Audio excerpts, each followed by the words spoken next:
What is going on, everyone? Welcome to a blues guitar lesson. Today, acoustic guitar blues, because we're gonna talk about how you can play the blues by yourself, meaning with no backing track, not jamming with other people, just yourself and the guitar. Okay, so you're gonna be responsible for playing both the chords and the melodies, improvising, but particularly today we're gonna talk about improvising with only arpeggios. So no pentatonic scales, no blues scale really. We talked about that in previous videos. Today we're only gonna refer to arpeggios, okay? Obviously when you phrase with your arpeggios, you're gonna use only notes of the chords. So that's gonna really underline even more the chords of the blues progression, okay?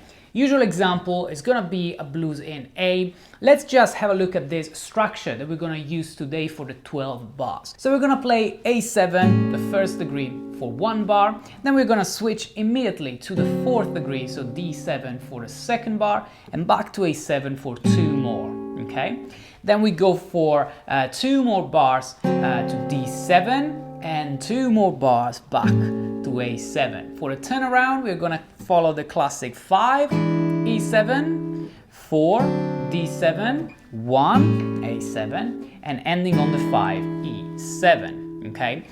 Guys, when I play, you know, the rhythm, but at the same time I'm thinking about the phrasing, I really use shell voicings, okay? So shell voicings means we're playing without the 5th, and we're only using, in this case, you know, the root, the -7th, and the major 3rd, like that. So I pluck only 3 strings, okay, and then I go to my phrasing, okay, etc. Okay, so these are the things we need to say at first. What's the structure? The fact that we only use shell voicings, and really it's 2 shapes, one for the A7 and one for the D7 and E7, really. Okay, and just to make sure that we are all on the same page, let's see the only arpeggios that I'm gonna use. For the A7, I'm gonna use this A7 arpeggio,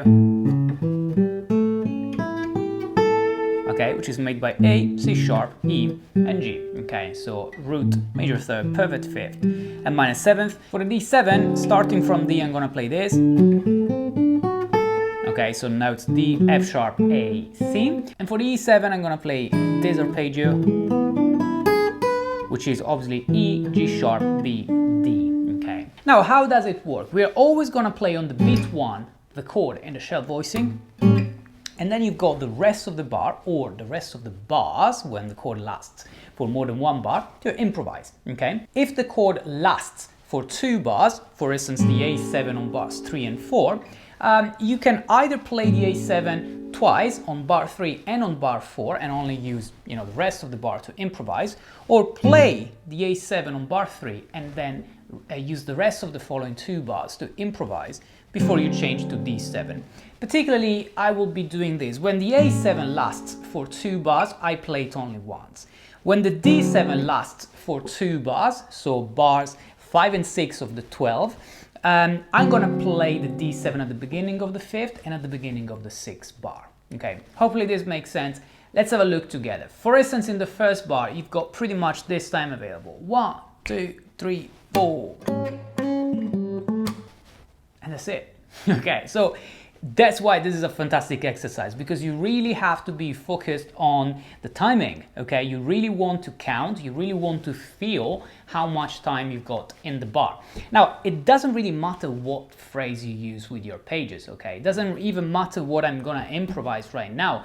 If you do want to see note by note an example of an entire chorus of this exercise, like the one that I was playing in the intro of this video, you can find the full transcription on my Patreon if you feel like you want to download the tab and follow along and have an example of how you can, you know, build up the 12 bars step by step. But otherwise, you can just play the chord and improvise and use the amount of time that you have available in the bar, okay? So for instance, if I focus on that A7, D7 change, it's going to be...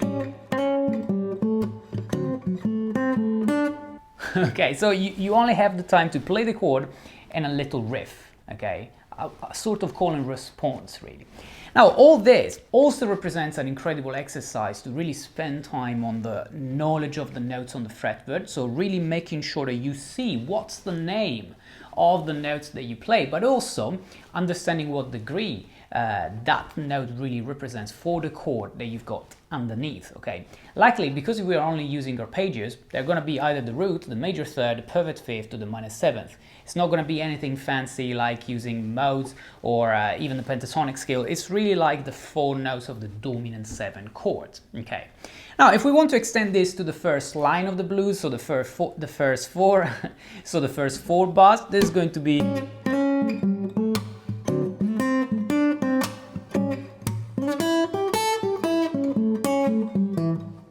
And that's it again, okay? Because then I'm back to D7. So you saw that on the A7, I've only played the A7 once for the bars 3 and 4. Then if we look at the second line, okay, of the blues, so 2 bars of D7 and 2 bars of A7, it works the other way around.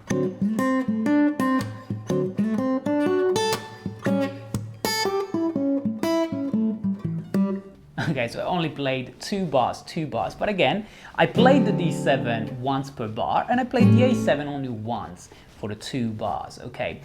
I just literally messed around the arpeggios, sometimes repeating some of the notes like, you know, almost singing and humming and, you know, thinking about the sound of the phrases that you're going to play. That really helps with the timing. And if you keep in mind a sort of 1, 2, 3, 4, a sort of accent on 2 and 4, either with your foot tapping or playing a percussion or an accent in your phrasing, that really helps, okay? Now, for the turnaround, you really have a very short amount of time per chord. So on the E7, you can play just something like, okay, same on the D7. You see that, for instance, in this example, E7, D7, I played something ascending on the E7, and something descending on the D7, like that, to create a sort of contrast that usually really works well. Then A7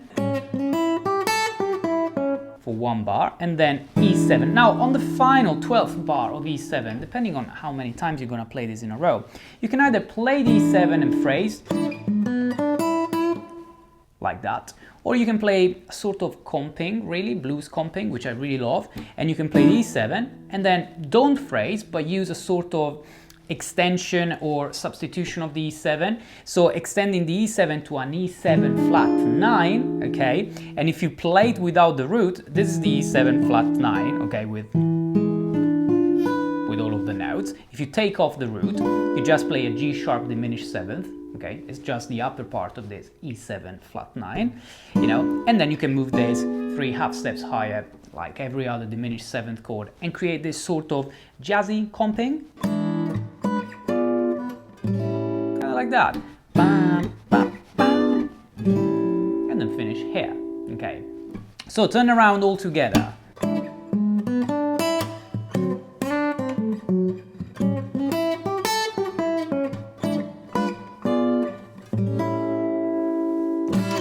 Okay guys, so I hope this helps. Please let me know in the comments if you have any questions, and again, if you want to download a full example of a chorus using this method, you can check it out on my Patreon page. The link is in the description below. Thanks for watching guys, and see you in the next video.